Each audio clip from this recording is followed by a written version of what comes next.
രാവിലെ പുതച്ചു മൂടി കിടക്കാൻ മനസ്സ് പറഞ്ഞെങ്കിലും നേരെ ജിമ്മിലേക്ക് വിട്ടു കേട്ടോ. വർക്കൗട്ട് കംപ്ലീറ്റ് ചെയ്ത ശേഷം ബ്രേക്ക്ഫാസ്റ്റ് എന്താണെന്ന് നോക്കിയപ്പോൾ നല്ല ചൂട് പുട്ടും ചെറുപയറും ഉണ്ടായിരുന്നു. എൻ്റെ ഫേവറേറ്റ് കോംബോ ആണ് കേട്ടോ ചെറുപയറും പുട്ടും. ബ്രേക്ക്ഫാസ്റ്റിന് ശേഷം കുറച്ച് വർക്ക് കംപ്ലീറ്റ് ചെയ്യാനുണ്ടായിരുന്നു. അതെല്ലാം ഒന്ന് കംപ്ലീറ്റ് ചെയ്ത് വെച്ചു. വൈകുന്നേരം എൻ്റെ നാട്ടിൽ ഈ അടുത്തായി തുടങ്ങിയ ഒരു ഡെന്റൽ ക്ലിനിക്ക് വരെ പോയി. ഇനിസിയോ ഡെന്റൽ ക്ലിനിക്ക്. ഇവിടുത്തെ സർജൻ എൻ്റെ ഫ്രണ്ടിൻ്റെ അനിയൻ ഹാരിസ് ആണ്.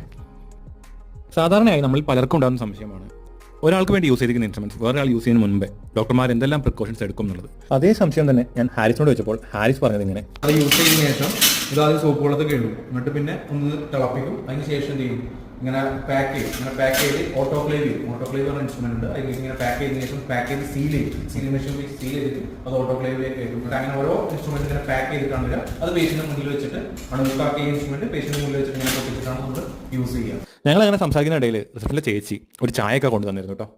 അപ്പോൾ ഈ ഒരു ക്ലിനിക്കിന്റെ സ്പോട്ട് വരുന്നത് നമ്മുടെ മലപ്പുറം പത്രിയാൽ പബ്ലിക് ലൈബ്രറിയുടെ ഓപ്പോസിറ്റ് വരുന്ന ഇനിസിയോ ഡെന്റൽ ക്ലിനിക്ക്.